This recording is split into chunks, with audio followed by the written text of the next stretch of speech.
This next game is also a very strange one. My opponent is a Russian player named Yuri Lapshin, who lives in New York City now.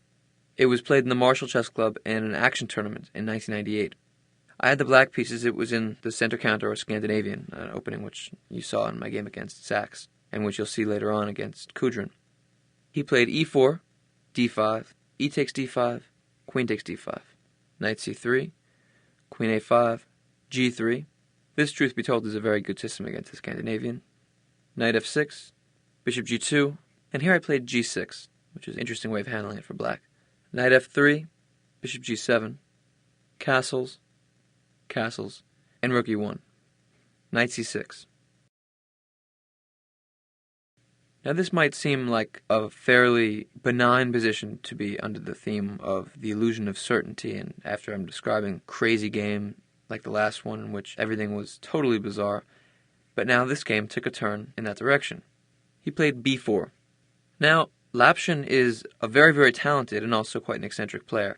He's somewhat similar in style to Kogan in that he loves to mix things up. He likes to make games crazy, and in this position he tried to stir up something out of nothing.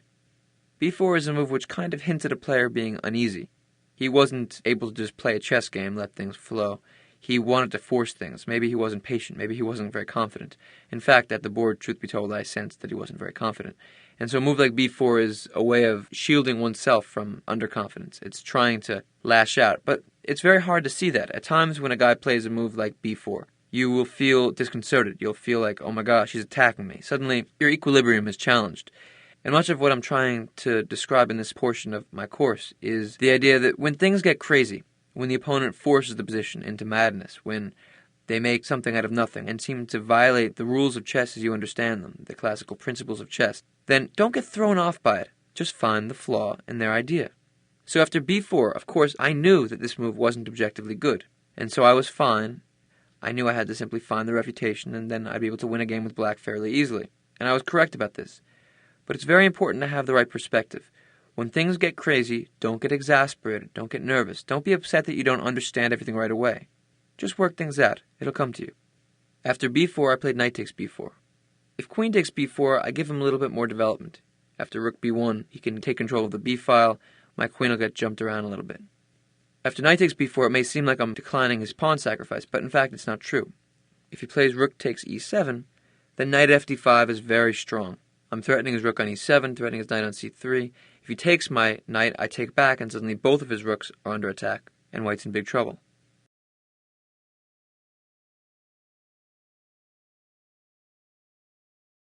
After knight takes b4, he played rook b1.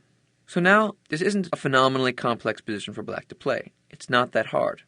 Take into account my opponent is a 25-50 player, very high-rated, strong opponent. So the problems he's going to put before me are going to be difficult ones. The key for me is to keep a cool head, solve the problems. Now obviously my queen is a little bit of an issue here. If my knight moves, he might be thinking about moves like rook b5, attacking my queen, forcing it to strange squares like a6. Maybe next he wants to play bishop f1, try to trap my queen. Those are types of things I have to worry about.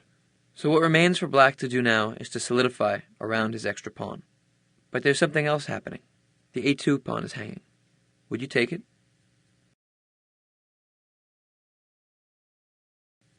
One thing that I tell my students quite often is that there's nobody else to trust when you're playing a game but yourself. If something looks good to you, in your sense, your intuition tells you it's the right thing to do, then do it. If you don't trust yourself, then there's no hope. There's no reason to play the game. So here I knew that knight takes a2 was fine. I felt it. If he takes it, then I take back with my queen. If he doesn't respond by taking back, if he tries to move like rook a1, then knight takes c3 is with tempo on his queen. I can trade off material. Now, you recall, of course, that when you're out material, it's good to trade down. So knight takes a2 tries to simplify. Rook b5 is impossible for the same reason. Knight takes c3 attacks his queen and removes the defender of the b5 rook. If he plays a move like bishop b2, just developing, then I can always trade knights. That's fine. If he moves his knight away, trying to leave my knight on a2, with knight b5, then I can get rid of the knight another way. Knight takes c1. My knight isn't so good on a2, but I can get rid of it while trading a piece, taking a bishop. So in fact, knight takes a2 is a fork of sorts. I'm attacking his knight on c3 and his bishop on c1. Neither of those are better than a knight, so it's not objectively a fork, but because I'm up 2 pawns, for all practical purposes, it is, because I want to trade down. So knight takes a2 might be a move that you're afraid of, and if you're, say, a 2100 player or a 1900 player, if you were playing at 2500, and he allowed you to play in this position, knight takes a2, I know many players would simply reject it out of hand because they would trust that the strong player has something in mind. But if you have enough belief in yourself, you'll calculate it and see if it's true. In this position, I knew knight takes a2 was fun, and I played it. Now I'm up 2 pawns. Sometimes you have to rise to the challenge, take the bull by the horns, figure things out for yourself. That's what I did here. I calculated precisely and played knight takes a2. This kind of move will also throw off a player, like Lapshin or Kogan, somebody who plays for the attack, sacrificing. They're used to their opponents being thrown off psychologically. They're used to playing against unsteady defenders, people who aren't happy in their position. If you have no fear, if you calculate precisely and you meet them halfway, suddenly they'll be the ones thrown off. He played knight takes a2, queen takes a2, rook b3. Now I'm up 2 pawns. All that remains is to solidify my position. How would you do it?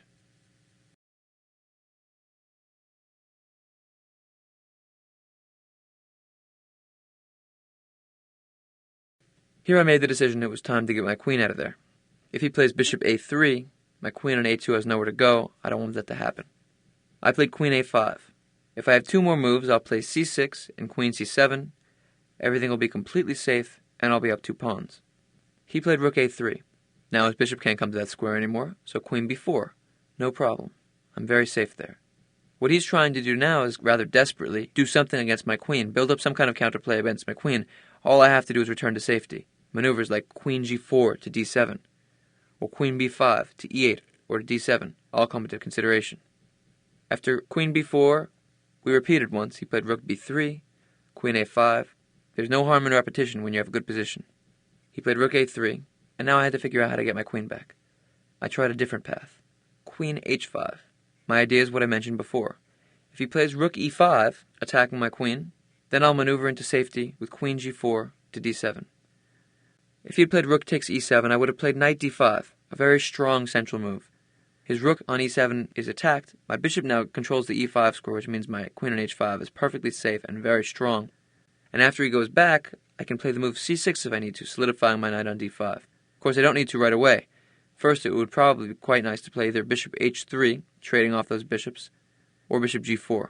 Notice that I don't mind sacrificing 1 pawn back. When you're up a lot of material, there's never a problem giving back a little bit in order to solidify your advantage. This is actually a very good technical device. So now the onus is on white. You can't play rook takes e7 because then after knight d5 I easily solidify. Rook e5. And now what do you do with black? All we have to do is get the queen to safety. Queen g4. Now he has to do anything he can to prevent my queen coming back. Rook d3. Stopping queen d7. Of course, strong players will always make the game difficult to win. Just keep on solving the problems. Black to play. What do you do now?